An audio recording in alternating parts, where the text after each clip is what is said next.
Perfecto. Sí. Bien, Sí, doctor. ahora vamos a ver, según el programa deberíamos de ver los artrópodos, me parece que es la última parte, pero yo he decidido comenzar por los artrópodos y ir avanzando en la medida en que los parásitos van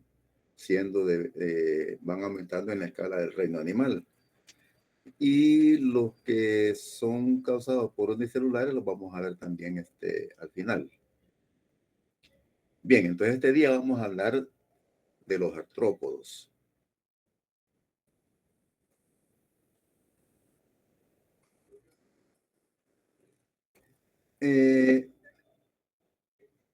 Los artrópodos en realidad son una variedad extensa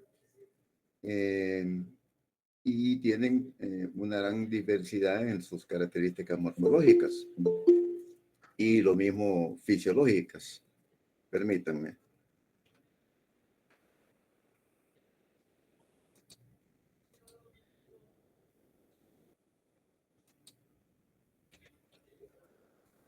Que son bien fundamentales, pero quizás dos de los rasgos más llamativos están o que están inmersos incluso hasta en su denominación, es que posee un esqueleto externo o exoesqueleto que es bastante duro,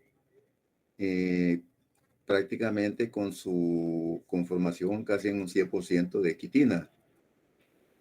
Y la otra son dos características que estas no duden de que tienen que conocerlas a profundidad y saber perfectamente bien qué los distingue, que es la característica de sus extremidades, ¿verdad? Que son articuladas, es decir, su mismo nombre lo indica, artrópodos, que dice, articulaciones en las extremidades. Esta característica la poseen todos los grupos que conforman los artrópodos, fundamentalmente ahora identificados por clases para no perdernos en la taxonomía, porque eso, a mi criterio, pues no es lo fundamental, sino que ya conocer de entrada cuáles son las clases más importantes.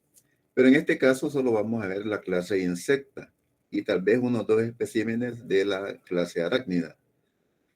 La clase insecta es la que fundamentalmente engloba todos los parásitos de los artrópodos, parásitos de los animales domésticos. Y en cuanto a los miriápodos, que generalmente son como una especie, llamémosle secundaria, y los mismos los crustáceos. Ya, es otra cosa. Ya entrando en lo que es la clase insecta, vamos a ver cuáles son las principales infestaciones que producen estos artrópodos. De los órdenes, los más importantes, vamos a ver los malófagas y los sifunculata en el caso de los piojos.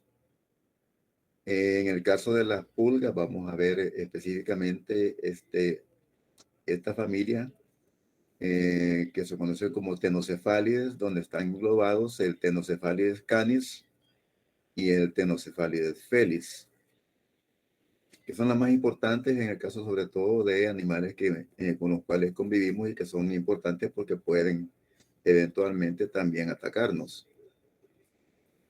Y por último serían los ácaros, que son aquellos que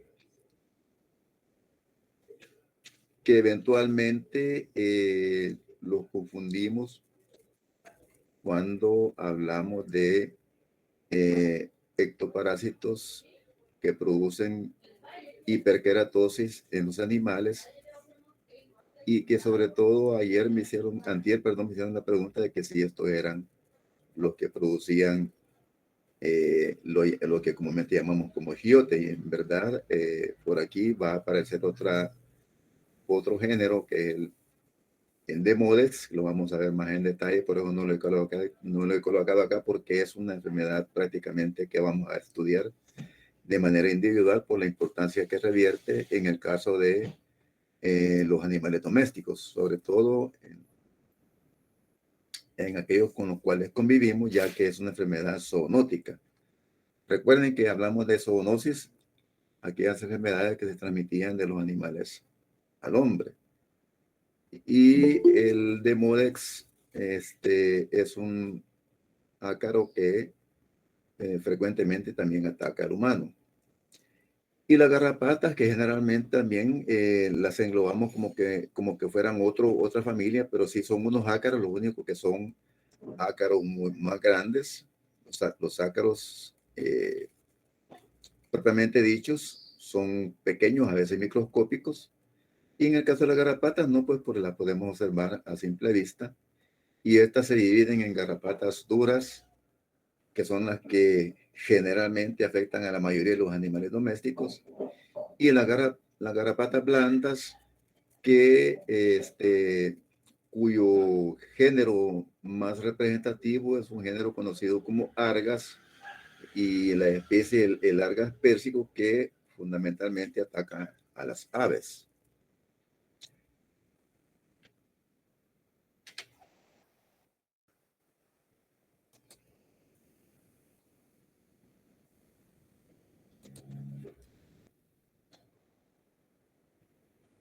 Entonces, los piojos eh, pertenecen al orden de los tirápteros. Los piojos son su nombre común, por supuesto, y son un orden de insectos que carecen de alas.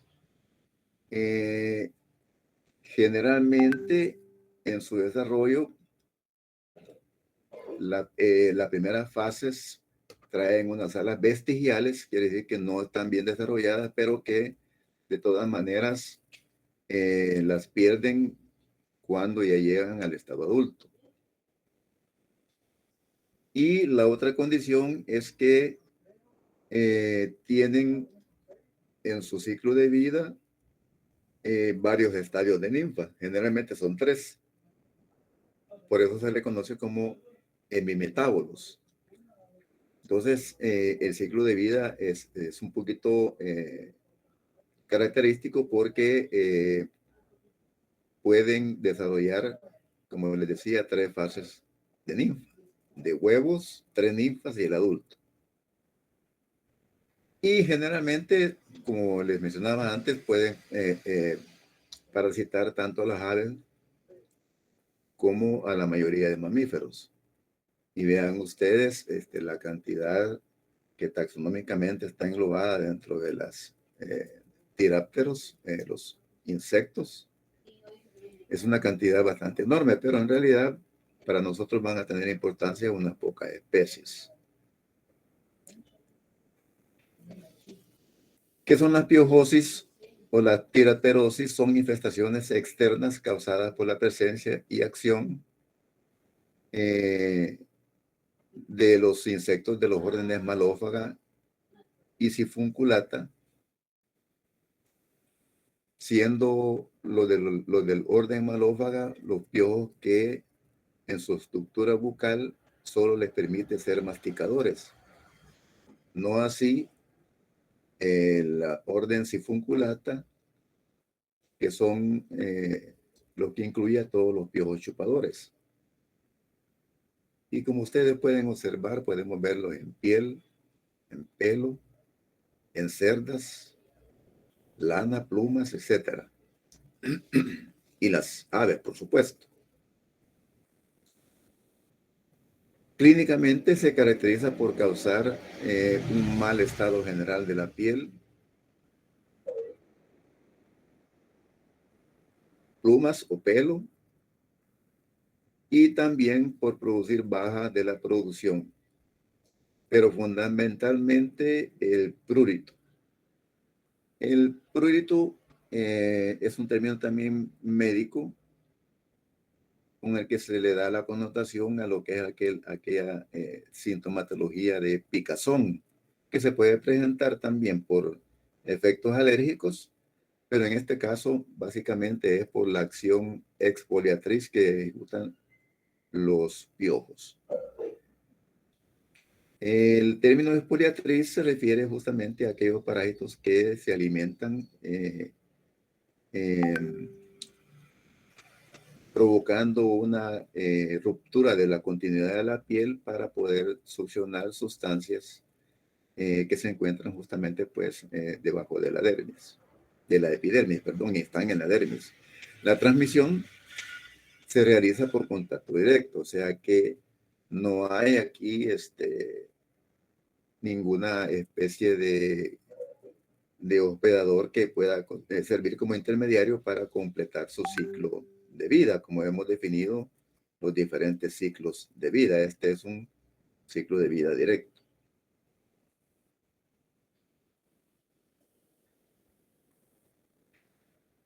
Una característica también importante en el caso de los piojos es que son muy específicos en cuanto a su hospedador. Y aún así todavía dentro del mismo hospedador, a veces ellos tienen predilección por cierto lugar donde van a ir a ejercer o anidar dentro del organismo del hospedador, pues.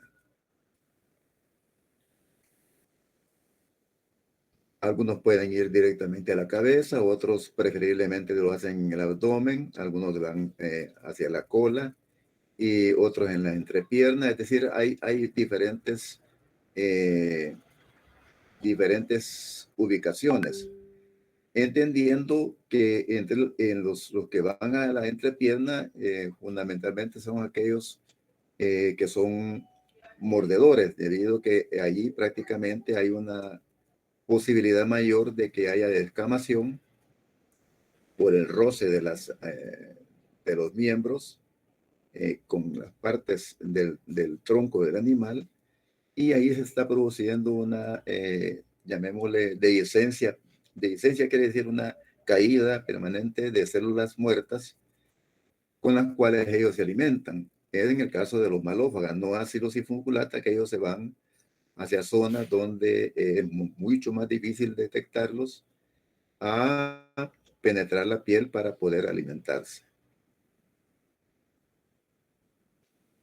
Estos tienen también la característica de que todo el ciclo de vida lo desarrollan en el huésped, perdón, en el hospedador, desde huevo hasta el estadio adulto.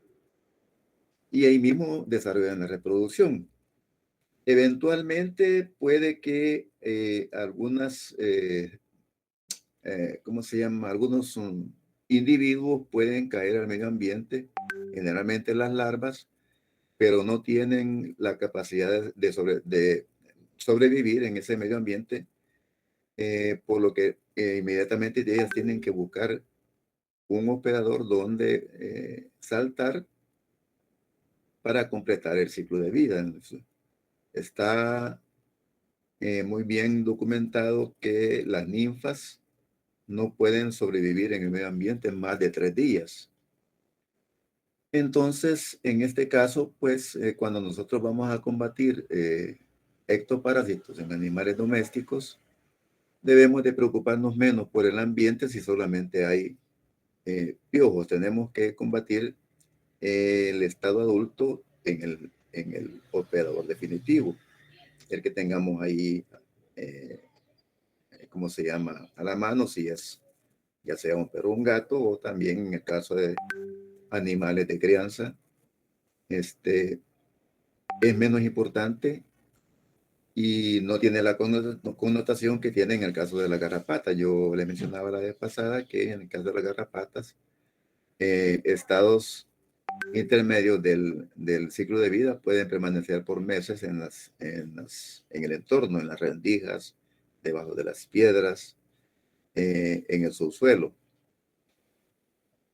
Así es que básicamente vamos a tener que lidiar con estos parásitos en su estado adulto. Entonces, los piojos chupadores, estos, su patogenia, o sea, la génesis de su enfermedad, se da debido a que se alimentan de la sangre del animal.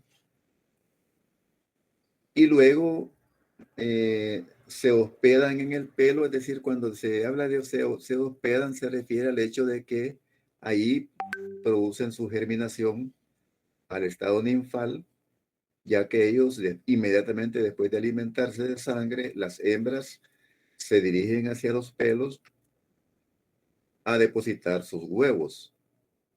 Lo mismo lo hacen también los piojos masticadores. Este tipo de parásito se alimenta en la piel del animal, pero básicamente su aparato bucal no le permite producir esa ruptura de la piel, ya que no está diseñado para eso, sino que solamente para, llamémosle en términos así populares, como para rascar y descamar células epiteliales, en el caso de la piel, o también se pueden alimentar de secreciones como también de algunos fragmentos de queratina, que es la capa más superficial en la piel. Y lo mismo, eh, ellos suelen usar, ¡Soy pedorra! ellos suelen estar ubicados en la base que une el pelo con la piel del perro, ¿verdad? Pero en ambos casos, como les decía, inmediatamente que la hembra se alimenta, se dirige hacia los pelos, escoge, y ahí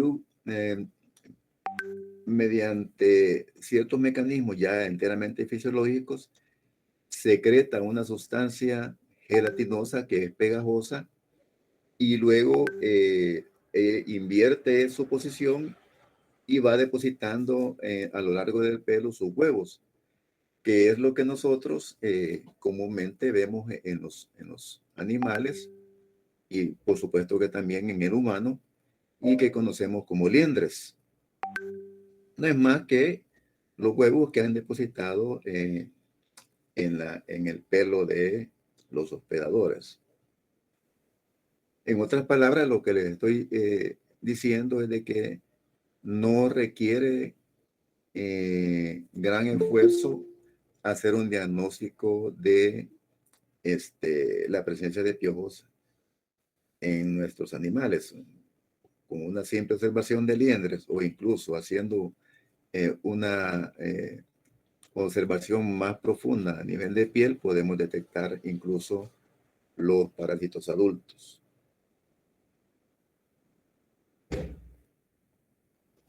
Estos, como les manifestaba, son parásitos obligados, ¿verdad? No pueden sobrevivir fuera de su hospedador. Son pequeños pero visibles a simple vista. La característica fundamental, como les comenté a un principio, es que son ápteros. Ápteros significa que no tienen alas.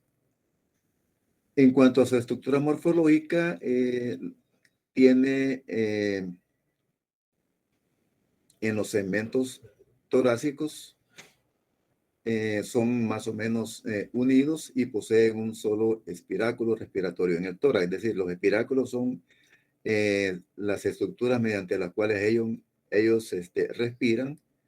Y lo interesante acá es que en el tórax solamente poseen un espiráculo. No así en el caso de el abdomen, en el cual los espiráculos pueden ser a ambos lados de cada segmento. La característica de las antenas que poseen básicamente son de 3 a 5 articulaciones con ojos que en algunos casos están presentes, pero en algunas especies pueden no tenerlos.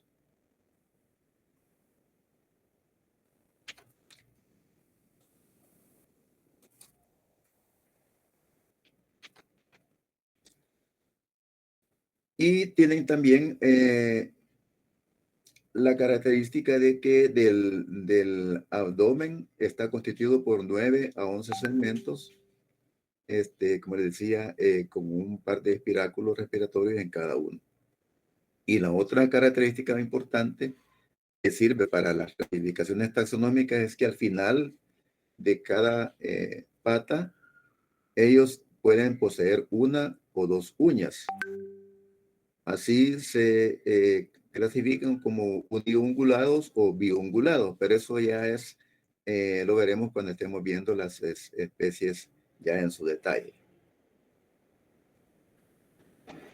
Los piojos masticadores son muchos, pero vamos a circunscribirnos y conocer fundamentalmente cuáles son los que, en términos bien generales, los que parasitan a cada hospedador. En el caso de los bovinos, la especie se conoce como Damalinea bovis.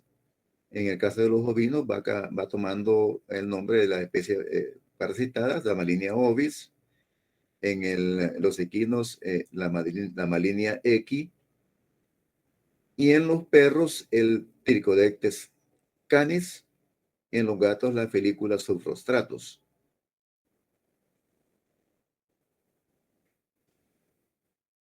Cabe mencionar que aquí vamos a observar estos son especies del orden Malófaga. Ustedes pueden observar que en su parte anterior, en el rostro, no poseen estructuras que permitan succionar ni penetrar la piel, como en el caso de los Sifunculata, que sí, efectivamente, ven ustedes ya la cabeza y al final el rostro está diseñado ya en forma puntiaguda, que le va a permitir a través de dos estructuras que están aquí, que están plegadas, pueden ver esta y esta, que están plegadas,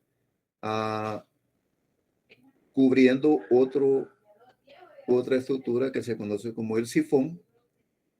Ellas con estas estructuras que son bastante fuertes, llamadas quelíceros, las introducen en la piel y luego ya que están adentro de la epidermis, con una fuerza que ejecutan, separan los dos quelíceros, estos dos quelíceros, y ejecutan una protrusión del sifón, el cual ya penetra sin ningún problema a la dermis para poder succionar de algunos vasos pequeños su alimento primordial, que se constituye, pues, como les decía, en la sangre. Y en caso contrario, pues, de los masticadores que no tienen estas estructuras. Yo creo que sí lo ven claramente, ¿verdad? Bien. En los sifunculatas, o sea, los chupadores, tenemos por especie el Hematopinus suis, que afecta a cerdos, el Hematopinus acini para los equinos, Hematopinus euristernus y Linonatus vituli para bovinos, y en el caso de los cerdos, de los perros, el Linonatus setosus. También tenemos, en el caso de los bovinos, el mismo género, pero con diferentes especies, el Linonatus pedalis y el Linonatus ovillus. En las aves tenemos el Hipeurus caponis, el Cluclotogaster heterographus y el Menacanthus stramíneo. De estos, los más frecuentes en nuestro medio son el Hipeurus caponis y el Menacanthus stramíneo. El Cluclotogaster es mucho más raro encontrarlo en las aves. Y son justamente los que ocasionan aquella enfermedad que vemos en las aves, sobre todo las aves de crianza doméstica o de traspatio que le llamamos, que se conoce como el piojillo. Estos se dan pues por las faltas de condiciones higiénicas en las cuales ellos se desarrollan pues a nivel rural. No es muy frecuente encontrarlos, difícilmente, en aquellas explotaciones que son tecnificadas, como las que tienen las grandes empresas que producen huevo y carne de pollo. En otras palabras, En otras palabras, quiero decirles que la presencia no solamente de Sifunculata, sino que también de malófaga, tiene que ver justamente con las condiciones higiénicas en las cuales los pobres animales pues están en el medio ambiente, se están desarrollando.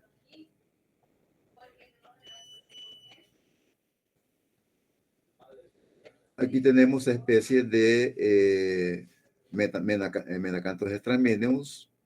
Ustedes lo pueden apreciar que es un piojo bastante robusto. Y se los proyecto porque este sí lo van a reconocer cuando estén ustedes en su práctica. Sí, eventualmente los llaman para ayudar en algún tipo de problema que tengan en granjas. Como les digo, sobre todo estas de tipo doméstico.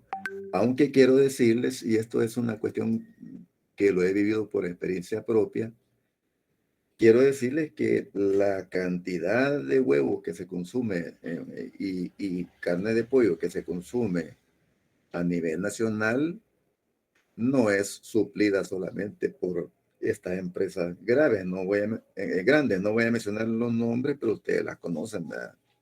Que gastan mucho dinero en propaganda en los medios de comunicación. Quiero decirles que un gran porcentaje de todos los huevos y la carne que se consume de ave en el país es producida en establecimientos que no son de carácter industrial, sino que son más que todo artesanales, ¿verdad? Hay personas que se dedican a esto porque no encuentran otro modus vivendi y efectivamente son rubros en los cuales uno puede desarrollarse si le fascina, si le gusta la crianza de aves, porque esto quiere también mucha dedicación. Yo he conocido bastantes granjeros, ¿verdad? Que por su condición en la cuales a veces no encuentran otro rubro en que desempeñarse, lo hacen con granjas artesanales, granjas rústicas, y que poco a poco los he visto progresar, ¿verdad? A veces con galeras de tal vez de ¿qué? 200 gallinas ponedoras o quizás de unos 500 pollos de engorde, y poco a poco realmente van progresando.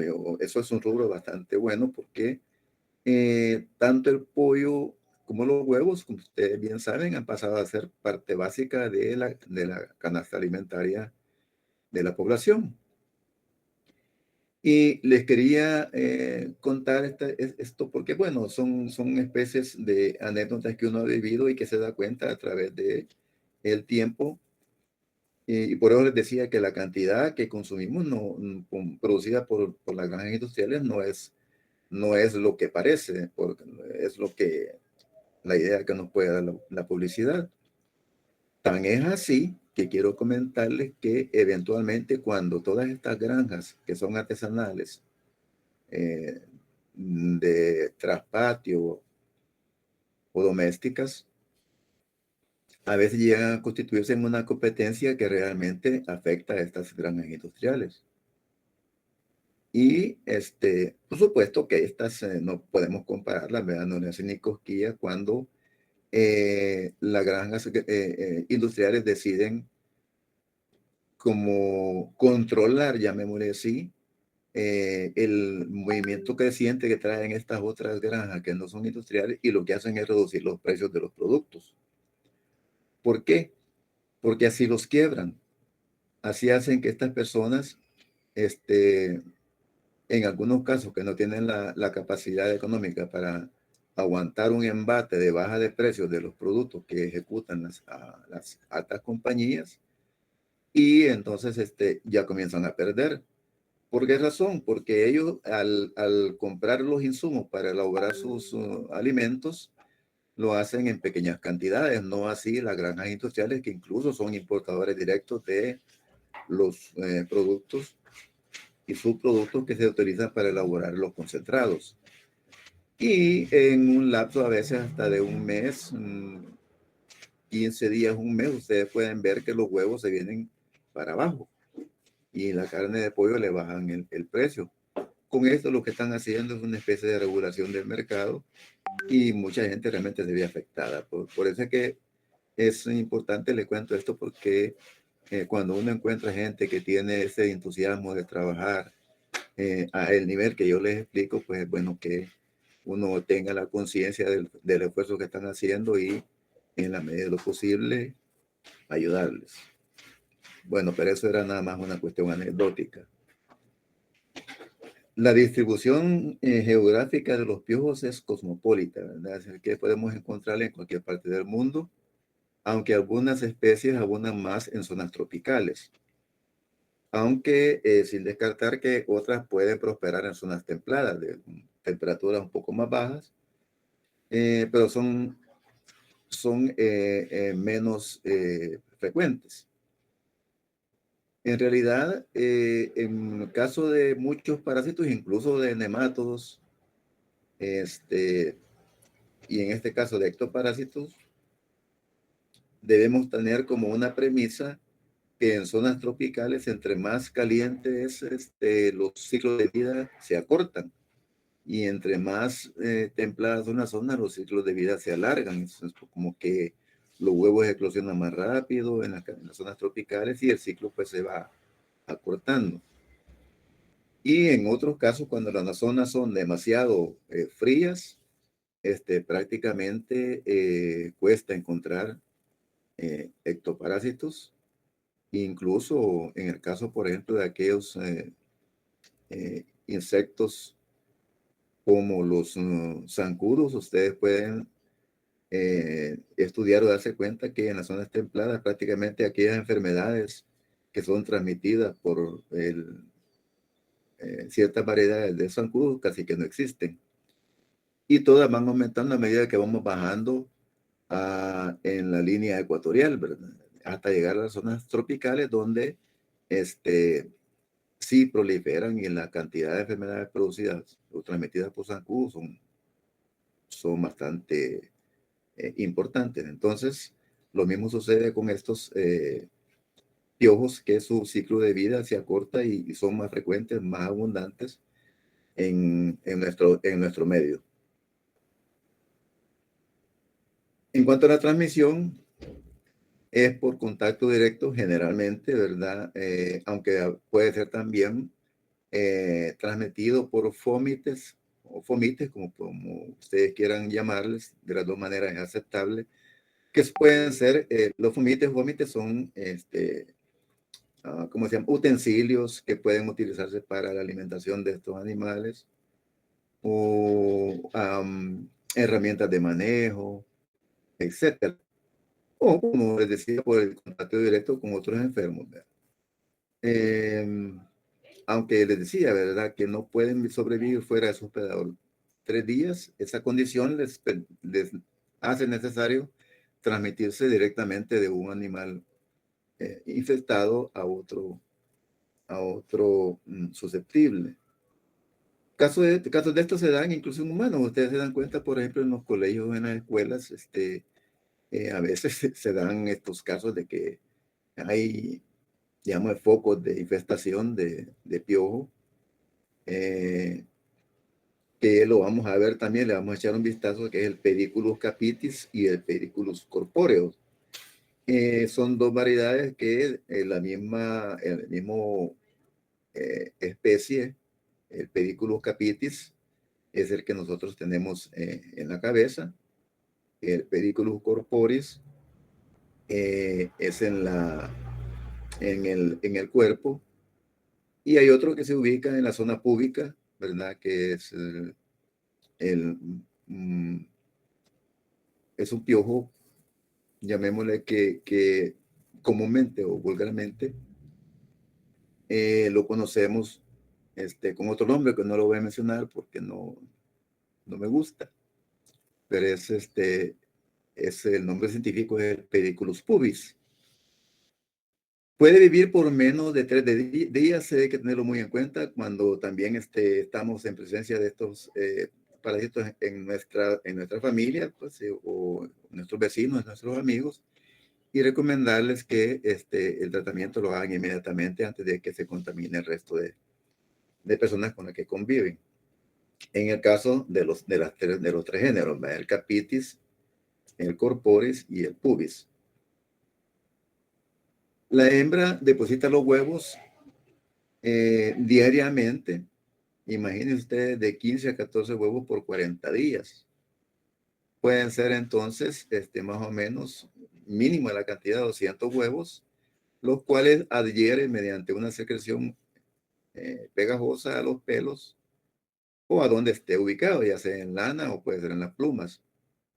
Estos huevitos son ovalados de color blanco brilloso y ya les dije, se conocen como liendres.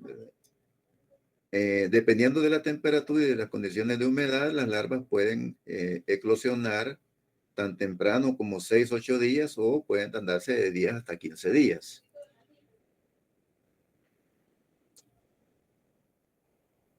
Pueden experimentar hasta 4 mudas simples, pero sin embargo lo más frecuente es que poseen 3 estadios ninfales antes de convertirse en adultos. El ciclo en su totalidad puede durar un tiempo mínimo de 24 a 30 días en el orden Anoplura, que son los chupadores, y entre 35 a 40 días en el orden Malófaga. Todo, como les digo, va a depender de las condiciones de temperatura y humedad. Estos son, es una fotografía muy bonita porque podemos observar una liendre que no está todavía en su fase de reproducción interna y las células todavía no han comenzado a subdividirse, pero en la parte superior sí podemos observar ya la formación de una primera ninfa que va a eclosionar. Ya casi está afuera o está eclosionando. Ustedes pueden apreciar que ya la cabeza prácticamente está afuera. Probablemente estos huevos fueron ovopositados y colocados en el pelo en tiempos diferentes. Pues obviamente tienen desarrollos que no coinciden. Si ustedes han podido apreciar, y quiero también enfatizar en que estas disposiciones de los parásitos que yo voy a ir haciendo van en consonancia con las indicaciones y los acápites que yo les recomendé para que desarrollen sus trabajos ex aula. Entonces, precisamente por eso es que estoy haciendo énfasis en los acápites y cuál es su significado. En el caso de patogénesis, no significa más que cómo se origina el daño. Patos es daño y génesis origen. Los piojos hematófagos viven obviamente en el revestimiento piloso de los hospedadores y se alimentan, pues, por supuesto, de sangre, la cual succiona, como ya les expliqué anteriormente, con sus piezas bucales. La previa punción de la piel con aquellas dos estructuras que les manifesté, llamadas quelíferos, produciendo en ella orificios del tamaño de un alfiler. Y dentro de la patogénesis también hay manifestaciones urticariformes, debido a que estos piojos pueden alimentarse durante su vida varias veces, produciendo realmente un daño bastante importante si la infestación es masiva. Y urticariforme, pues no significa otra cosa que un prurito generalizado es cuando la infestación es masiva, que no permite realmente que los animales se desarrollen correctamente, no se alimentan bien, incluso pueden disminuir también el desarrollo en cuanto a tamaño de los animales. Y por otro lado también pueden producir pérdidas en aquellos animales cuyas pieles son utilizadas para fabricar prendas Entonces, pues también las pieles se ven afectadas y pierden su valor económico.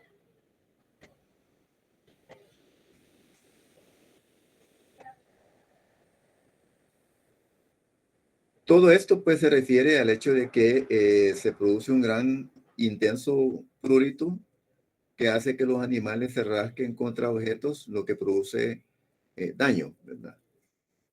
No sé si ustedes han visto, por ejemplo, animales, sobre todo animales grandes en las granjas, animales que, incluso equinos, que lo que hacen es que se rascan contra troncos, contra postes, incluso algunos lo hacen hasta con alambre de púa. Por eso es que se pueden producir daños bastante severos en donde hay ruptura de la piel, pues obviamente puede haber un ingreso de bacterias del exterior o aquellas que son comensales que eventualmente no son patógenas, pero que al ver la oportunidad pueden convertirse en patógenas, produciendo abscesos y otros daños que pueden luego dar manifestaciones de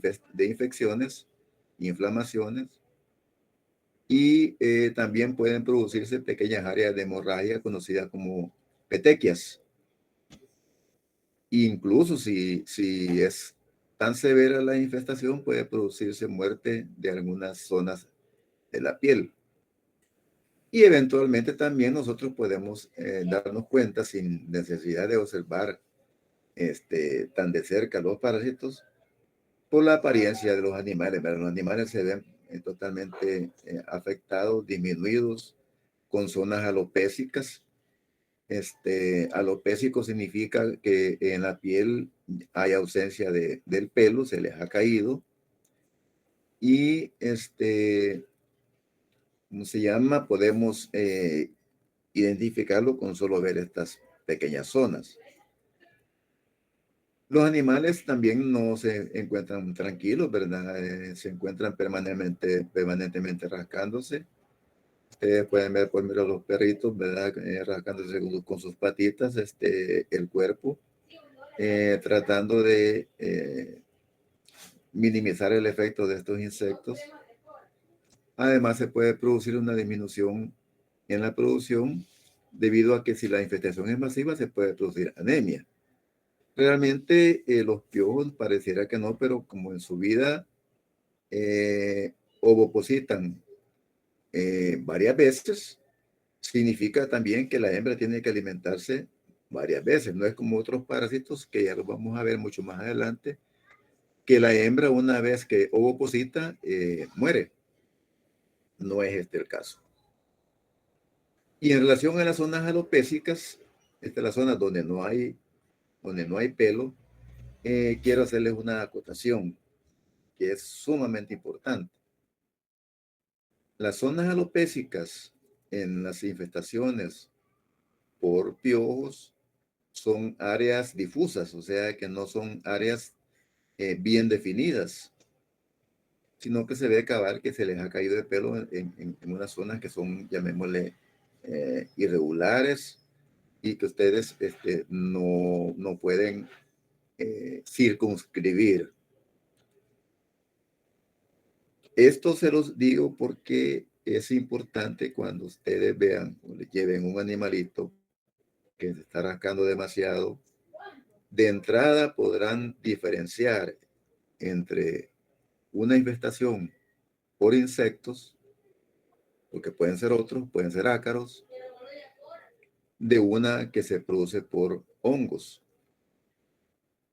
Generalmente el hongo que encontramos con mayor frecuencia es el Trichofitum mentagrophytes. Pero quiero decirles que la lesión que se produce alopécica en el caso de los ectoparásitos, ya les dije, es difusa. En cambio, en el caso de los hongos, bueno, y aparte de que es difusa, la piel se mira rojiza, ya se lo mencioné, ¿verdad? Que es eritematosa. En el caso de los hongos, en el caso de este hongo de que es el Trichophytum, las lesiones son más circunscritas, son generalmente circulares, en una forma de moneda grande, como de $1, dependiendo también del tiempo que tiene de estar afectado el animal, pueden ir creciendo y haciéndose zonas más grandes, pero totalmente definidas, ¿verdad? Porque el hongo va comiendo en sentido centrífugo y la piel que va quedando alopécica es una piel relativamente blanca, no como la que dejan los ectoparásitos. Entonces ustedes así de entrada, que les quede esto ya en su mente, que hay una condición bien importante a simple vista que ustedes los puede orientar hacia su diagnóstico.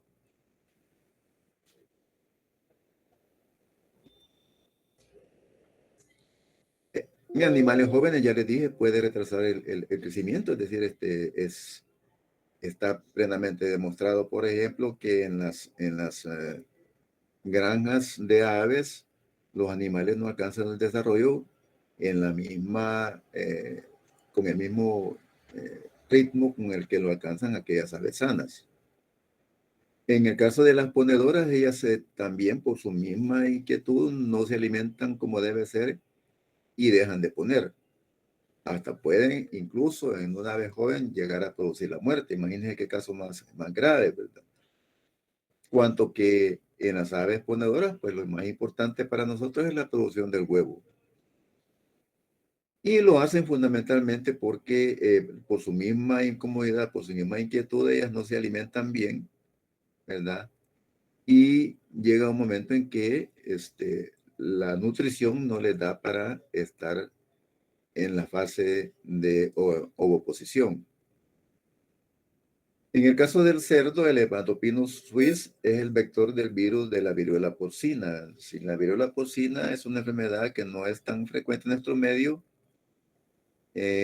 porque generalmente ya a nivel del campo, y esto lo vamos a ver cuando hablemos un poco de la Taenia solium, creo que algo les adelanté en sesiones anteriores, la viruela porcina es una especie como de enfermedad viral que produce ampollas en la piel del cerdo, las cuales pueden distribuirse en todo el cuerpo y producen prácticamente infecciones en la piel y pérdidas, por supuesto, en la producción.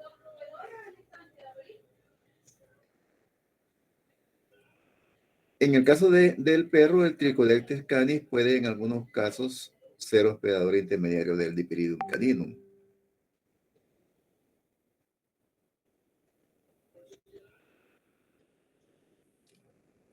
En el caso del Trichodectes, quiero también hacerle la acotación que yo también se lo he mencionado, que el Dipiridum caninum es una especie de tenia que afecta a los perros y que tiene un ciclo de vida indirecto en el cual hay intervención de un hospedador intermediario. En este caso es el Trichodectes. Por lo mismo, les mencioné la vez pasada que no es raro encontrar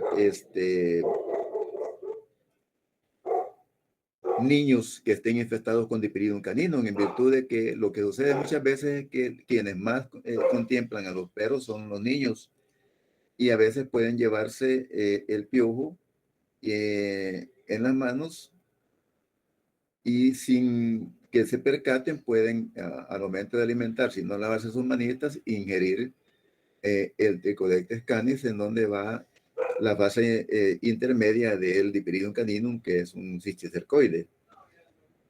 Al ingerirlo, pues este cisticercoide ya en el tracto digestivo de los niños, estoy hablando de los niños, pero puede ser en los adultos también, se libera y puede dar lugar al adulto, ¿verdad? Que es en este caso el Dipilidium caninum.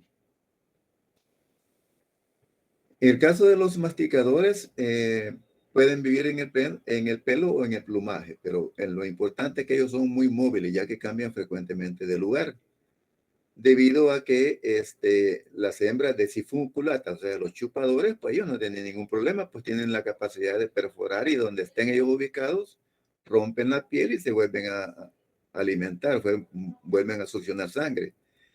En cambio, en el caso de los malófagas, que son los masticadores, tienen que ir buscando las zonas aquellas donde hay mayor descamación, ¿verdad? En virtud de que ellos solamente lo que hacen es rascar la piel para poder alimentarse de detritus. Detritus son células muertas.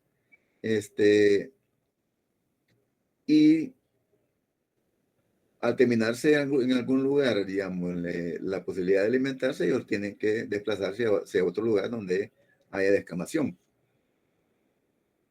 También lo pueden hacer alimentarse con secreciones glandulares, restos de pelos o plumas, produciendo entonces, como les decía, las áreas alopécicas. Algunas ingieren sangre de manera ocasional, en cuyo caso muerden la epidermis, pero lo hacen con sus órganos rudimentarios y entonces no es realmente una cuestión de importancia. Definitivamente casi se puede decir que no lo hacen. Las molestias que presentan estos masticadores son similares a las de los demás piojos, ¿verdad? Porque pueden producir alergias. En el caso, por ejemplo, de los perros, no es nada raro que nos lleven un perro a la clínica o nos busquen para que les ayudemos con aquellos perros que tienen manifestaciones alérgicas, como enrojecimiento de la piel, inflamación y mucho prurito. A veces, en el caso de las alergias, quiero decirles que no tiene nada que ver con la cantidad de parásitos presentes en el animal, ¿verdad? Porque la condición realmente de las alergias, su patogénesis es otra. Es una reacción de carácter inmunitario exacerbado, que puede ser producido por una pequeña cantidad de piojos, no por la cantidad grande que tiene que haber en el caso de los sifunculata para producir efectos negativos. Y las alergias, pues obviamente para el tratamiento de ellas hay muchas opciones, ¿verdad? Que ustedes las van a tener que administrar en el caso de tener este tipo de problemas. En caso de existir una contaminación por colonización de bacterias u hongos, la inflamación puede volverse de carácter serosa, purulenta o serosanguinolenta. Quiere decir que podemos observar la piel también como húmeda. Y esto ya nos puede dar indicación de que ahí puede ya haber habido una contaminación por bacterias u hongos de la lesión original causada por los piojos. Cuando la enfermedad cursa en forma crónica, también se puede producir hiperkeratosis. Hiperkeratosis es una condición que tiene la piel una apariencia le llaman piel de elefante, porque la epidermis se engruesa, produce demasiada queratina por estímulo crónico y se engruesa de manera tal que pierde su forma natural. Se torna gruesa, arrugada y cambia a un color más oscuro, así como grisáceo, ¿verdad? Y esto ya nos da idea de que este animal ha tenido una injuria crónica ya por mucho tiempo. Generalmente se da cuando realmente las personas son descuidadas y no prestan atención a la salud de sus animales. Los síntomas clínicos van variando dependiendo de la cantidad también de la carga parasitaria. Ya te los he mencionado, pues eso es obvio. La complejidad sintomática va en esa dirección, pero fundamentalmente tiene que ver con el prurito.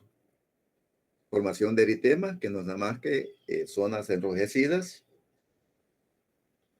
las áreas de alopésicas de manera difusa, pueden también presentar vesículas y costras, las cuales estas vesículas, si también ya les dije que hay una contaminación bacteriana secundaria, pueden producirse pústulas. O sea, esto ya se observan infecciones purulentas en la piel. Y otra cosa también, ¿verdad? Cuando la infestación es masiva o hay una reacción alérgica, pero siempre originada por la picada de los piojos, entonces a veces el animal no mide las consecuencias cuando no tiene esa capacidad. Él trata de librarse de la picazón y sin darse cuenta puede producirse lesiones aún mayores de las que está produciendo el piojo, porque lo hacen con una vehemencia tal, ¿verdad?, que ni cuenta se dan y se están destruyendo la piel. Hay irritación y estrés que lleva a que los animales también no se alimenten como debe ser y por lo consiguiente baja su rendimiento productivo. Especialmente en aquellos animales que tienen, que son volubles, como los animales jóvenes, ¿verdad? Y los animales también que están viejos o inmunológicamente comprometidos. Es decir, eso ya también lo hemos visto en los humanos, ¿verdad? Que pueden tener problemas concomitantes, como en el caso de los perros. Ustedes van a observar que la diabetes no es nada rara. Por ejemplo, la aparición de problemas de degeneraciones cancerígenas, sobre todo en glándulas mamarias o en los genitales, también compromete las defensas de estos animales, sobre todo los viejos, y pueden verse bastante afectados. Pueden observarse animales rascándose, ya les dije, contra los postes o los alambrados y también mordisqueándose. Es decir, llega un punto tal en que ellos ya no tienen una idea del daño que están haciendo. Solamente, pues, como están molestos, tratan de librarse de la picazón. También el diagnóstico lo vamos a hacer, pues, observando los piojos. Lo mismo que las liendres, ya sea a simple vista o con la ayuda de una lupa. Esto lo podemos tener como una herramienta de trabajo. La lupa debe ser importante porque nos permite observar cosas que a simple vista o cuando tenemos dificultades también con la vista no podemos verlo bien, y siempre es una herramienta con la cual ustedes deben contar en sus neceseres. El diagnóstico, repito, observando los signos y los síntomas que ya hemos mencionado. La picazón, los animales se rascan, y obviamente inmediatamente tenemos que sospechar de la presencia de los piojos, las áreas alopésicas, las vesículas, las costras epidérmicas. Y constatando a simple vista o con la lupa, como les decía, la presencia de huevos, que es fácilmente observable en los pelos o en las plumas o en las cerdas. Y las cerdas es el nombre que se le da a los pelos de los cerdos. Yo sé que es obvio, pero es bueno aclararlo. No me refiero a la hembra del cerdo. Y también la otra, pues obviamente, que es la observación del parásito adulto. El diagnóstico diferencial, esto es otra cosa muy importante. Tenemos que diferenciarlo de las sarnas y de los hongos. Ya de los hongos ya más o menos les manifesté cuál es la característica más importante de la infestación por los dermatófitos. Y con la sarna, pues es obvio que ustedes no van a observar un piojo en la piel del animal. Simple y sencillamente tienen que buscar entre los pelos y observar. Si observan parásitos adultos, pues no hay problema con los piojos. Con condición muy diferente de las sarnas, que por lo general son producidas por ácaros microscópicos, los cuales tienen la característica similar a los piojos de producir un intenso prurito. Debido a que, como vamos a observar, a estudiar más adelante en el caso de los ácaros, ellos para reproducirse, la hembra cava túneles en la dermis de los animales, no está en la superficie, ahí ovoposita y produce un escosor tremendo. Pero de todas maneras existe la forma de diferenciarlo, porque en el caso de la sarna lo que compete hacer es hacer un raspado de la piel, así simplemente con un bisturí y observar al microscopio con un poquito de lugol y van a observar ustedes ahí la presencia de los ácaros. Tiene que ser un raspado bastante profundo porque ya les expliqué cuál es la forma en que ellos ejercen su acción exfoliatriz. No, si hacemos un raspado y lo hacemos demasiado superficial, no vamos a encontrar nada. Tiene que ser hasta que salga incluso hasta un poco de sangre. Por supuesto, no vamos a hacer en áreas extensas, ¿verdad? Lo vamos a hacer en un área pequeña para no lesionar demasiado al animal. Y la otra cosa es que pueden existir enfermedades cutáneas de forma simultánea. Puede que haya sarna, piojos y hongos. Imagínense, este pobre animal está bastante afectado y tenemos que hacer el diagnóstico diferencial. Es decir, si ciertamente encontramos ácaros, pero tenemos que estar seguros que no hay piojos y que no hay hongos. Si encontramos hongos, también tenemos que estar seguros que no hay sarna, y que no hay ácaros y que no hay piojos. Es decir, no sé si me debo entender, ¿verdad? Eso tienen que hacer ustedes todo el diagnóstico completo, porque en una eventual infestación o infección, en el caso de los hongos, por 3 entidades, tenemos definitivamente que analizar los 3 casos porque podemos dar tratamiento para una condición y persistir las otras 2 entidades. Y entonces también estamos ganando en aliviar una de ellas, pero tenemos que hacer el diagnóstico diferencial para establecer un tratamiento que sea, ¿cómo se llama? Combinado para el caso de ser así, a atacar una, 2 o 3 condiciones.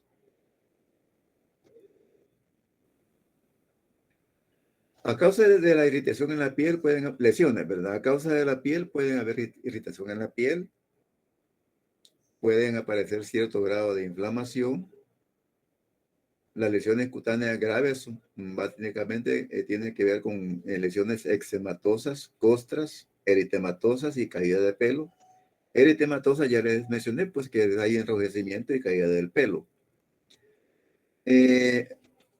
Las plumas y el pelo adquieren un mal aspecto debido al constante rascado del mismo. En los mamíferos se rascan contra objetos sólidos, como las paredes, troncos, cercas, alambrados.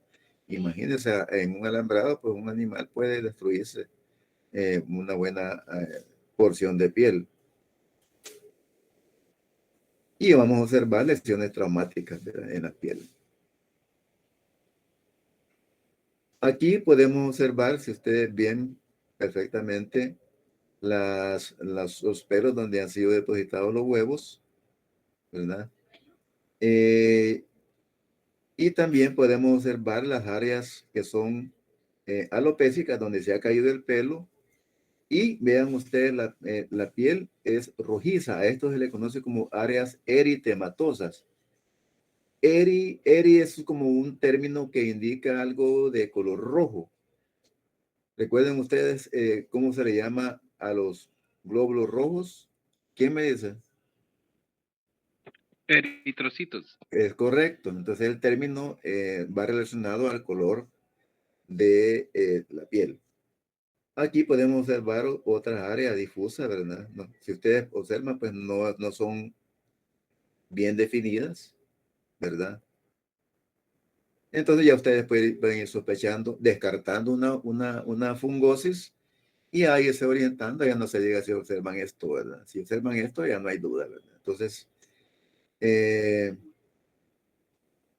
si este es un equino, pues ya nosotros podemos decir, mire, por aquí hay un Hematopinus acini, ¿verdad? Que probablemente sí, parece ser un equino. Y ya podemos dar un diagnóstico certero sin necesidad de hacer tantos malabares y comenzar a establecer un tratamiento. Lo mismo acá, miren qué cantidad de liendres, ¿verdad? Es tremendo. Eso significa que ahí hay una cantidad de hembras, en el caso de Cifuculata, alimentándose, chupando sangre, y ya no se diga también de malófaga. Puede haber infestaciones, como lo digo, de tipo cruzado, en el cual estén ambas entidades. Lo bueno es que para ambas funcionan los escopetazos, pero también en eso hay que ser muy cuidadoso porque a veces elegimos productos que ya no están en uso, poco uso, altamente tóxicos, y ahora pues ya podemos nosotros disponer de tratamientos eh, más efectivos que nosotros sepamos que efectivamente son efectivos. Aquí en el grupo del lunes nos armamos una pequeña discusión en cuanto a la experiencia que ustedes han tenido y quiero hacerla con ustedes también. A la experiencia que hayan tenido cuando ustedes han encontrado eh, infestaciones, ya sea por piojos o incluso por garrapatas, y hayan establecido algún tratamiento y que les haya dado o no les haya dado resultado. Si alguien quiere opinar, Yo, doctor. diga. Fíjese que en mi caso, cuando estaba pequeña, teníamos perritos, ¿verdad? Y lo que hacía mi mamá era deshacer polidol en agua y se lo dejábamos un momento y después se lo quitábamos. Así Eso era es. algo casero que hacíamos. Sí, sí, perfecto. Solo que ahí va jugando uno, si no hace una dilución apropiada, puede también producir una intoxicación en el perro, ¿verdad? Que Ajá, no era es- mucho, sino que era se poco. ve que su mamá tenía esa habilidad, porque cuando uno no tiene esa experiencia, puede, lejos de ayudar, empeorar la situación. Ahora ustedes pueden, digamos, en el caso del Foridol, sí, ¿cómo se llama? Es efectivo, pues es un órgano fosforado que produce una parálisis de los piojos, lo cual ya les impide a ellos alimentarse y al no alimentarse se desprenden y van cayendo. Muy bien. Ajá, y Diga. también fíjense, este, cuando hacíamos eso salían bastantes animalitos, ¿verdad? Estaba bastante infectada la perrita y también que encontrábamos garrapatas así en la pared. Exactamente. Porque ya ellas ya no pueden alimentarse y entonces se produce una salida de ahí, una caída, ¿verdad? Y la misma experiencia nos va dando a nosotros la cantidad que podemos aplicar, porque son productos, como usted dice, caseros, porque eso es lo que comentábamos, Eruni, lo que discutíamos con sus compañeros. Ir a comprar un collar o una pipeta ya no se le puede recomendar a cualquier gente. Es decir, hay. Les digo porque yo he tenido la experiencia de comprar pipetas de bajo costo que prácticamente no tienen ningún efecto. Hay que realmente bolsearse para comprar una de muy buena calidad, de un laboratorio que no lo voy a mencionar, pero que es conocido y que son carísimos, ¿verdad? Así también hay productos que pueden ser dados por vía oral. Ya hay productos que se pueden dar por vía oral. Si ustedes pueden apreciar, yo aquí no he puesto ningún nombre comercial porque no se trata de eso, pero sí los productos activos. Ustedes cada vez que tengan interacción con alguien que necesite alguna orientación, siempre vayan a decirle, mire, usted vaya y aplíquele tal producto, ustedes van a dar el nombre comercial, pero cuando den un nombre comercial, pues siempre tienen que saber efectivamente cuál es el producto activo. A veces, yo se lo digo porque me he dado cuenta, sobre todo de aquellas personas que se acuerdan ustedes cuando platicábamos al principio, que trabajan en clínicas veterinarias que de manera empírica comienzan a querer asumir responsabilidades que no les competen, como las que ustedes van a tener, y que recomiendan productos, pero no saben ni lo que están recomendando. Otra situación es que se recomiendan productos y a veces uno no pregunta de qué otras enfermedades padecen los animales. También sucede con nosotros los humanos. A veces vamos donde el médico, vamos por una enfermedad, nos dan un producto y pues nos preguntan si tenemos azúcar, si somos hipertensos, nos preguntan si padecemos del corazón y solo nos dan la receta y vaya, que le vaya bien, ¿verdad? Pero eso no se trata de eso. Un buen médico o un buen asistente, un buen técnico, como van a ser ustedes, que les va a tocar eventualmente dar una recomendación farmacológica, tienen que saber perfectamente bien dosis, producto activo. Allá el nombre comercial ya es cosa secundaria. En el caso del Folidol viene siendo más o menos lo mismo que el Malatión. Este Malatión todavía lo venden, es un producto organofosforado al igual que el Comafos. Pero miren ustedes, por ejemplo, el Comafos es un producto que debe de utilizarse al 0.06%, porque son productos altamente tóxicos. En el caso, por supuesto, de los animales domésticos, no tenemos ese problema cuando estos productos los aplicamos en las plantas, porque estos son plaguicidas, ¿verdad? Y podemos equivocarnos en alguna dilución y probablemente no haya problema, aunque eventualmente puede haber daño en las plantas también si lo ocupamos con demasiada concentración. Y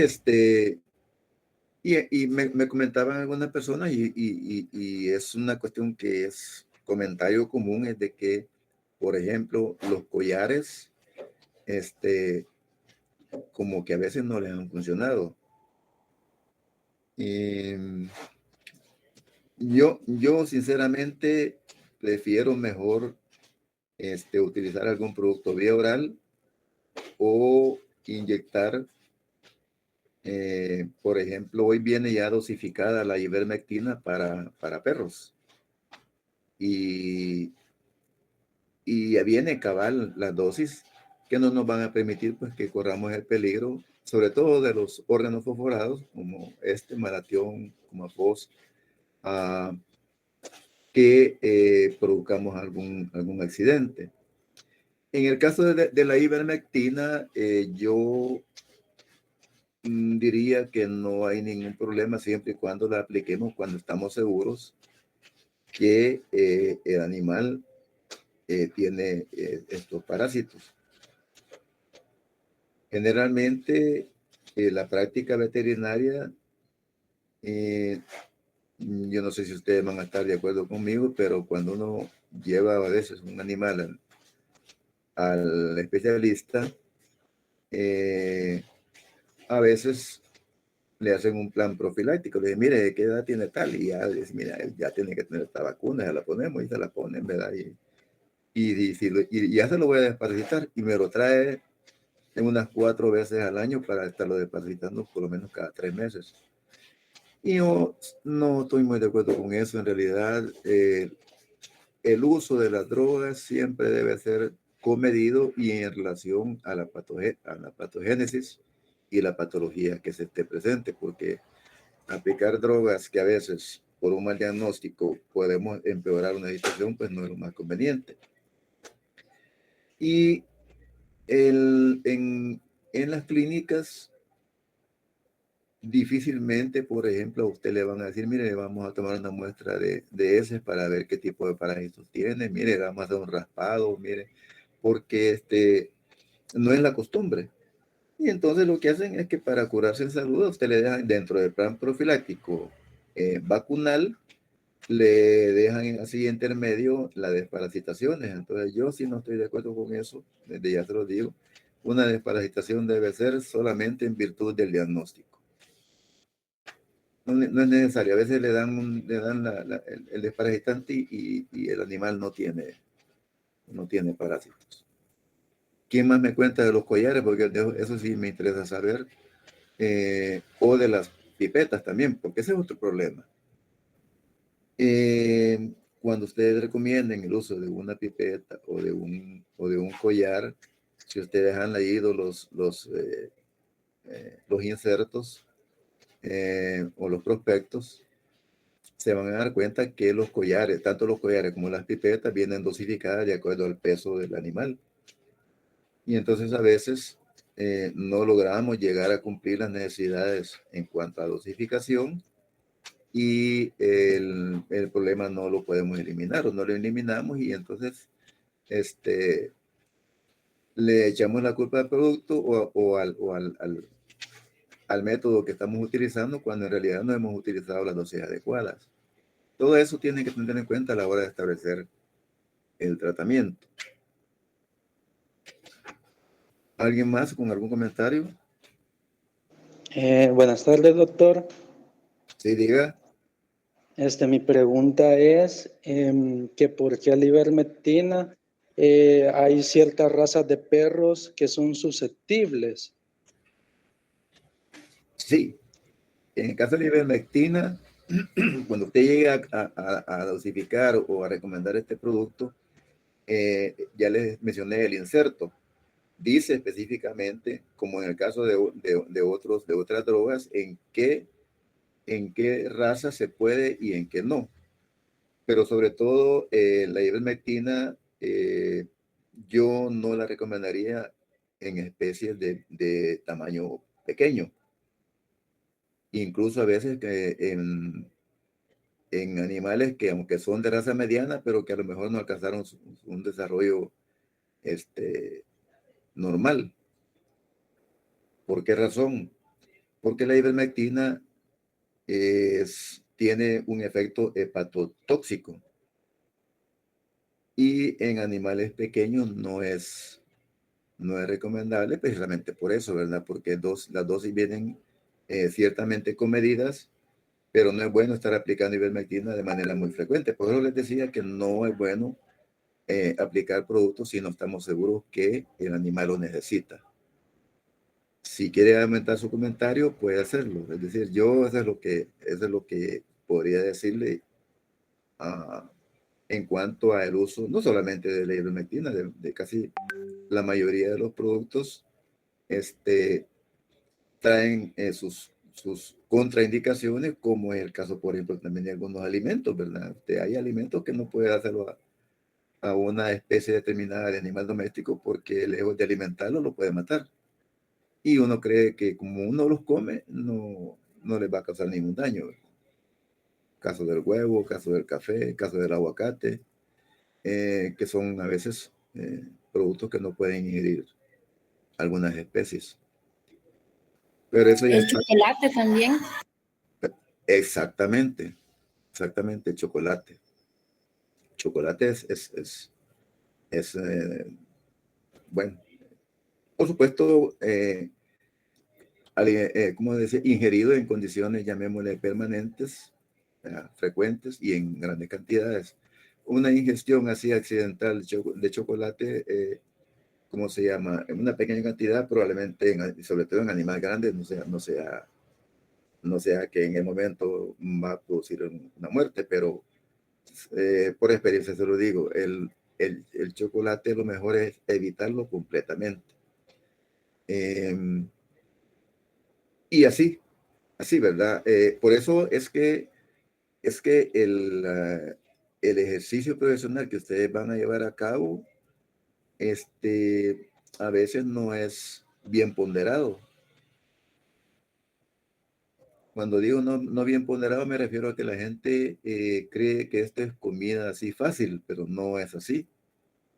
Nosotros estamos en la obligación de conocer todo esto que hemos hablado y muchas otras cosas más, ¿verdad? Para diferentes especies. Sin demeritar la medicina humana, pero ellos se refieren solo a una especie, ¿verdad? Al humano. ¿Qué tenemos que saber de animales exóticos? Tenemos que saber de animales de granja, de aves y cerdos, y ya no se diga de los animales con los cuales convivimos, ¿verdad? ese es el caso. ¿Alguien más? Doctor, buenas tardes. Buenas Yo tardes. quisiera saber la diferencia de la ivermectina con la doramectina. En realidad se pueden aplicar de manera, ¿cómo se llama? Sin tomar en cuenta ¿cómo le diría? El nombre comercial. En realidad, ambos productos, no sé si usted ha leído, son productos metabólicos del cultivo de algunos microorganismos. La doramectina se aplica igual que la ivermectina. Yo no le encuentro ninguna diferencia, pero no es, en este caso de la doramectina no he tenido ninguna experiencia. No sé si usted me podría aportar algo, pero yo tengo entendido que ambos son productos que se usan indiscriminadamente, tanto en animales de granja. No así, no tengo experiencia con doramectina en perros ni otra especie de compañía. No sé si usted tiene algo que nos pueda aportar.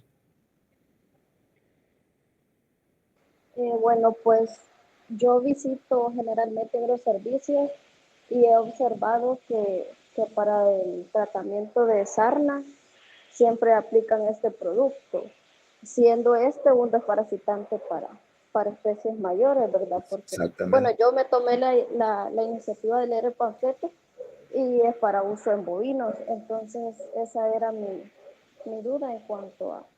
Porque también leí en internet que lo estaban utilizando para el Demodex canis.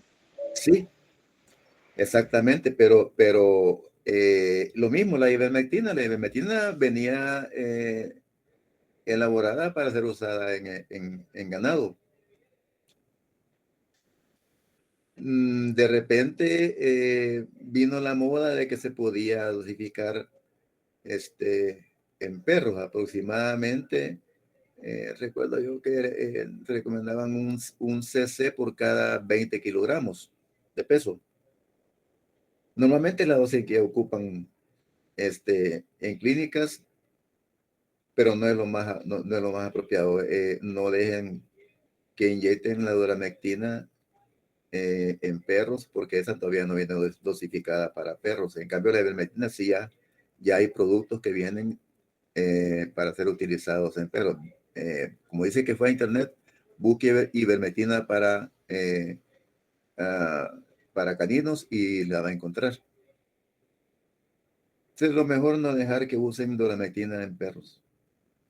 Pero sí en ganado se ocupa indistintamente. Pues, tienen los dos casi, por decirlo, el mismo efecto. ¿Alguien más? Hola, buenas tardes, doctor. Buenas tardes, compañeros. Bueno, una pregunta, doctor. He visto que también se ocupa mucho amitraz para control de garrapatas y pulgas. Sí, es correcto. Y es bastante efectivo también.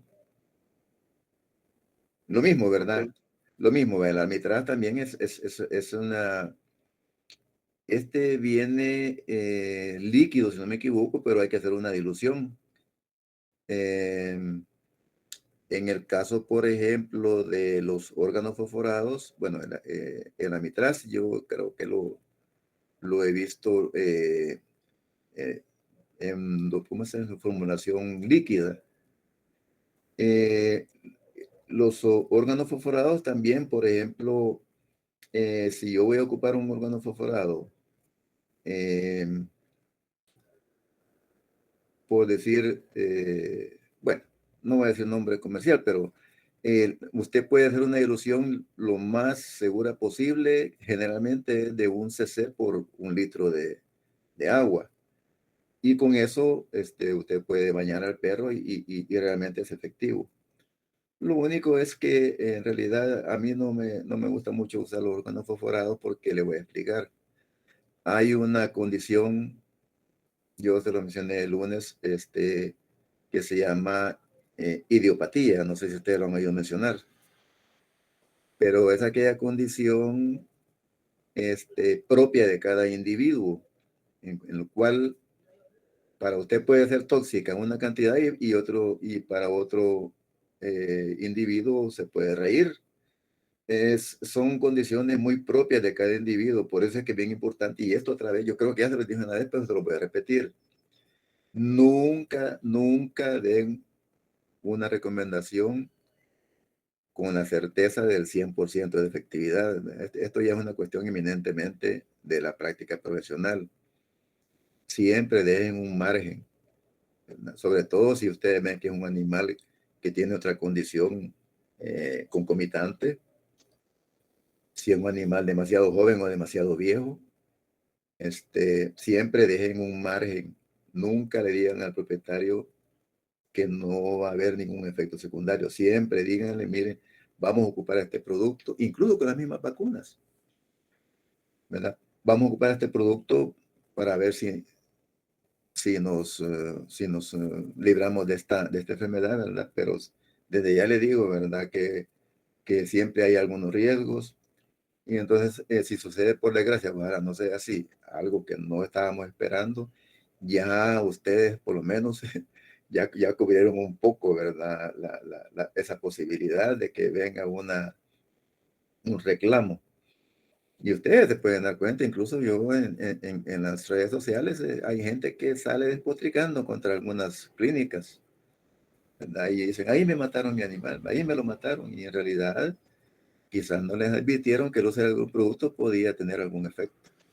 Disculpe, doctor, solo un Diga. comentario, no es pregunta, pero quizás los productos para los animales yo siento que son como muy agresivos. Quizás habría que, como dice usted, tener cuidado en eso, porque pues yo siento que hasta para uno pues, cuesta, el olor se siente fuerte y pues le afecta, no me imagino a los animales también, Exactamente, si hacemos un uso inadecuado. exactamente. Es que mire, que eso es una cuestión, llamémosle como de los puntos cardinales del ejercicio profesional. En primer lugar, nunca dar un tratamiento sin diagnóstico. Es lo primerito. Porque, ¿en base a qué? Segundo lugar, conocer los productos activos, no los nombres comerciales. Obviamente, las respectivas dosis. Estoy hablando solamente de farmacología. Y el otro es la dosis. La dosis ustedes tienen que estar seguros de lo que están dando en base al peso de los animales. Nunca den un tratamiento, sino el inserto indica que es en base al peso del animal. Y cuarto, siempre digan que los animales tienen una condición propia. No hay dos individuos iguales en el mundo, de cualquier especie. Y por lo que para unos puede ser tóxico, para otros no. Entonces siempre, como un consejo que les doy es, siempre dejen un margen, ¿verdad? Ustedes en su práctica se van a dar cuenta de que eventualmente el propietario a veces se va con alguna duda, pero es mejor que se vaya con la duda a no que se vaya seguro y que la cosa no resulte. Porque ya le digo, muchos propietarios son conscientes, uno se da cuenta cuando alguien le consulta o llega y le pregunta, mire, y confían al 100 por uno, entonces uno tiene que responder esa confianza, ¿verdad? Pero hay otros que llegan y cualquier accidente,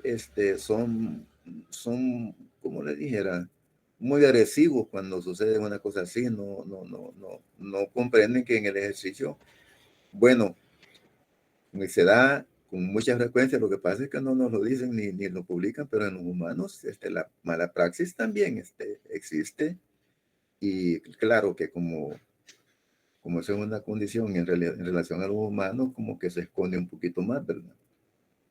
Pero se da también en humanos, pero una vida de un perrito muy querido, apreciado, que es parte de la familia, viene siendo algo también para algunas personas, algo tan preciado como que a veces hasta dejan de comer por comprarle un medicamento.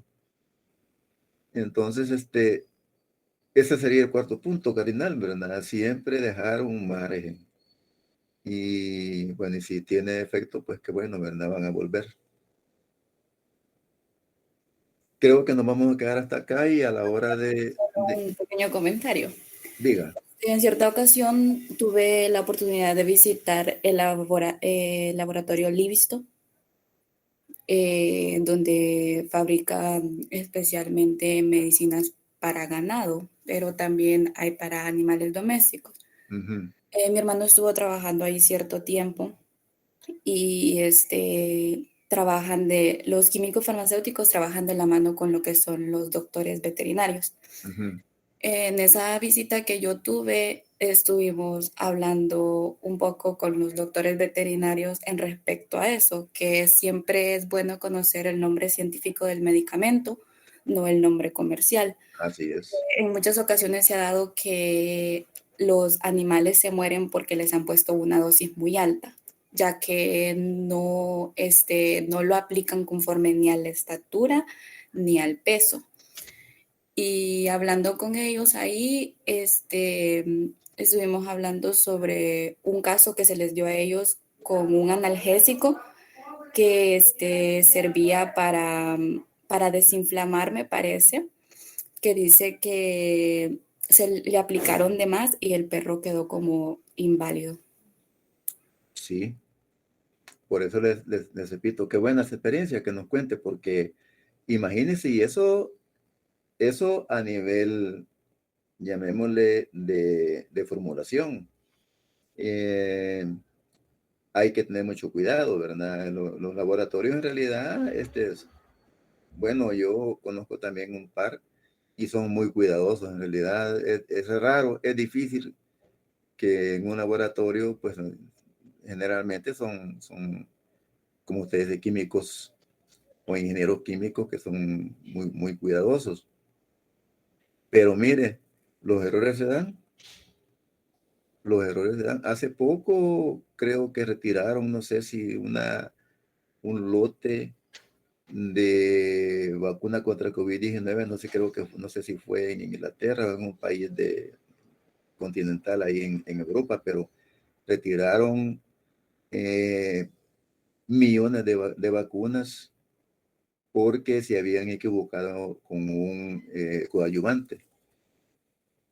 Y eso es muy delicado porque en el caso de los humanos se han dado situaciones bastante complicadas. Yo no estoy diciendo que las vacunas son malas, ¿verdad? Sino que ellos se percataron a tiempo porque se dieron unos 2 o 3 casos. Y como en estos laboratorios que son sumamente sofisticados, porque ahí emplean tecnología de punta, vía, ¿cómo se llama esto? Llevan un protocolo. Llevan un protocolo y van anotando todito, hasta lo último, en qué incubadora se puso tal lote, hasta ponen el número de identificación de la incubadora, bueno, todo. Y entonces regresaron a hacer un estudio del protocolo y ahí encontraron que se habían equivocado en una cosa, en un coadyuvante. No porque las vacunas, pues yo no, eso no, cada quien tiene su criterio, ¿verdad? Yo, pues, ya tengo la tercera. Pero en todo caso, como usted muy bien dice, tal vez fue comentario que hicieron y no fue lo que sucedió ahí dentro de la empresa, pues, porque esos son muy cuidadosos, ¿verdad? Entonces, si el comentario lo hicieron fue porque por una cosa que sucedió, es lo que yo le entendí a usted ya en la aplicación del producto. Sí, exactamente, así fue, no sucedió exactamente ahí. Estaban hablando de una veterinaria en la que ellos estuvieron trabajando,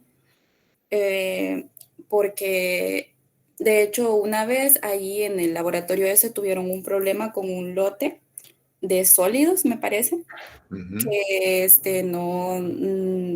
los obreros no pusieron exactamente las cantidades exactas que el químico había ordenado. Ajá. El químico, cuando pasó por control de calidad, se dio cuenta y les tocó volver a rehacer el lote.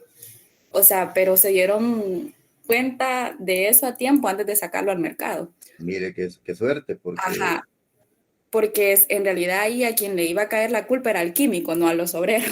no, claro, Ajá. claro, sí. Entonces, Y si no al químico, al que aplica el producto, pueden decir, miren, le aplicó de exacto. más. Entonces, Eso fue lo que nos dijeron los veterinarios de ahí. sí, todas esas situaciones hay que tomarlas en cuenta, porque, como le digo, a veces, sin percatarnos, cometemos a veces el error, ¿verdad? Entonces, en lo que es farmacología, mire, siempre hay que tener cuidado al momento de recomendar algo. Ya les dije los 4 puntos cardinales del tratamiento farmacológico, ya propiamente dicho, cuando ustedes lo van a aplicar. Y van a ver que se van a ahorrar muchas cosas, ¿verdad? Pero yo les digo, otra cosa muy importante. Y aparte de estos 4 puntos, es una recomendación que yo les voy a dar y que les va a servir de mucho.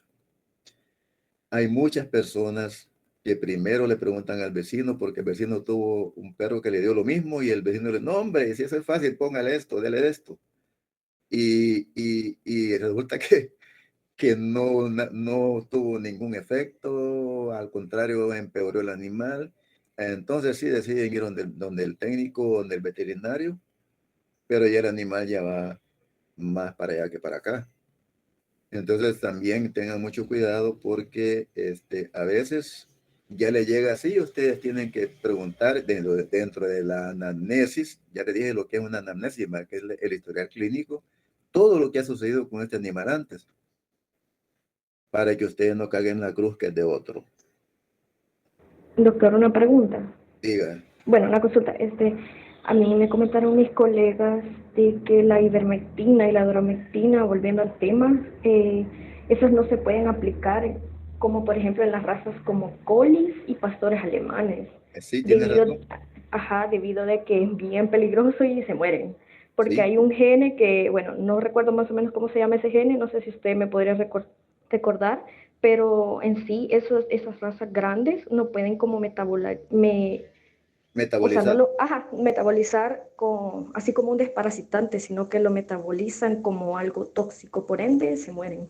Sí, tiene razón. No, fíjese que ahorita no tengo esa información, pero la vamos a buscar. Uh-huh. Pero sí sé que el coli es muy delicado, es decir, Sí, es muy sensible. y hay otras razas también que son razas, El San Bernardo. sí, exacto, razas Uh-huh. Sí. grandes. Por ejemplo, hay una raza que es, no sé si es, me parece que es árabe, de la cual vinieron derivando, porque busque usted, le va a gustar. Ahí en internet hay un artículo muy bonito donde dice las patologías de las razas grandes.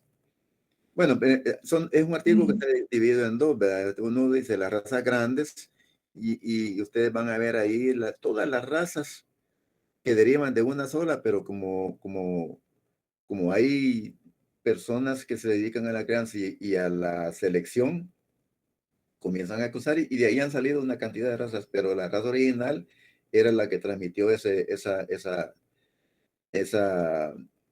particularidad de la raza grande de a veces no poder metabolizar algunos productos. Y, Uh-huh. y otra cosa que tienen razas grandes es que son menos longevas que las razas pequeñas. Exacto. Es decir, entre más grande es el animal, vive menos. O usted lo puede llegar a tener, ¿qué? Unos 12 años, pero ya una raza pequeña de 12 años, usted se va a dar cuenta en la práctica, no es lo mismo que una raza grande de 12 años. Ya a los 12 años ya hay muchos problemas, sobre todo problemas artríticos, problemas neoplásicos, y otras cosas que en el transcurso del curso vamos a ir comentando como anécdotas para que ustedes les sirvan. A lo mejor lo van a ver en farmacología. Esto probablemente lo vean en farmacología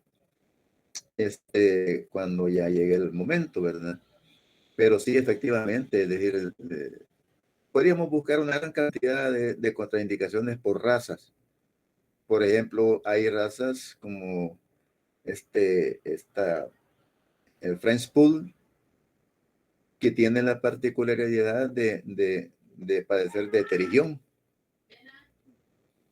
Por un gen también, un gen que se transmitió desde las razas originales, y entonces, no sé si ustedes han visto, por ejemplo, que en estos French Poodle, estos orejones, siempre por lo general, no en el 100% de los casos, pero le sale una chibola así en la conjuntiva. Oh, sí. Es bien frecuente. Y eso es cuestión genética, ahí sí no podemos hacer nada, ¿verdad? Cuando nosotros adquirimos una de estas razas, y en la caso de las otras que usted me menciona, siempre es bueno ir a documentarse qué condiciones de tipo genético tienen para irlo previendo, ¿verdad? Porque fíjense que, por ejemplo, hay razas que necesariamente, si usted no las va a reproducir, es mejor esterilizarlas, porque la producción de estrógenos en animales mayores de 5 años, no, eso es tremendo, es una condición predisponente, pero tremenda para el cáncer de mama, el cáncer uterino, y otras condiciones del tracto genital de la hembra que se darían que no se darían si usted los esteriliza. Entonces, hay condiciones en las cuales usted tiene que poner énfasis cuando o lo consultan o cuando usted va a adquirir un animalito, pues entonces siempre es bueno investigar cuáles son aquellas condiciones en las cuales podemos caer en un error, ¿verdad? Tanto en la alimentación como en la medicación. Pero sí, efectivamente, déjeme, yo del Gensi no, ahorita no me acuerdo, pero ni recuerdo haberlo leído, pero lo voy a leer, lo voy a leer para salir de la duda. Sí, es que nosotros no nos acordamos. Sí, pero está bueno, bueno, cuando uno tiene una duda, siempre que no hay que quedarse con ella. Y así vamos a hacer. Hasta Doctor. ahorita, perdón. Disculpe, doctor, solo tengo una consulta, pero no es referente a la clase, sino referente al trabajo de equipo. No sé si se puede ahorita o lo dejamos para la otra clase. Yo le Dejémoslo para escribí y me dijo, ajá, y y me dijo que lo discutiéramos en clase, pero pues, ya ahorita ya es tarde, no sé si en otra clase lo podríamos sí, hacer. no, ya son las 4:30. Entonces, si quieren, faltando 10 para las 6, entramos a la otra. Vaya, está bien. Hablamos un 10 poco a de las los... 5. ¿Ah? 10 a las 5 entramos a la otra, ¿o cómo? 10 a la... 10 a las 5 o 10 a las 6. Perdón, sí, de 10 a las 5 a 6. Entonces discutimos lo de los trabajos. Entonces, generalmente nosotros el lunes dimos la hora de 1/4 para las 5, y como yo siempre doy 5 minutos por aquellos que no se han tomado todavía su cafecito, entonces dije 10 para las 5. Tienes razón, es que yo me equivoqué acá en el reloj. Dice, ahorita son las 4:29. Sí. Entonces, si quieren, nos vemos faltando 10 para las 5. Va, está bien. Yo Entonces. a la hora que yo me voy a conectar va a ser faltando 15 para las 5. ¿Les parece? Sí, está bueno, doctor. Sí, está bien. Está bien, está bien. Está bien. Ok, y entonces ahí discutimos lo que tenga que ver, porque lo de los planos es una cosa que no nos va a llevar mucho tiempo. Entonces, porque yo también quiero que salgamos de algunas dudas. Muchos me están preguntando, por ejemplo, que están buscando compañeros con los cuales no se conectan.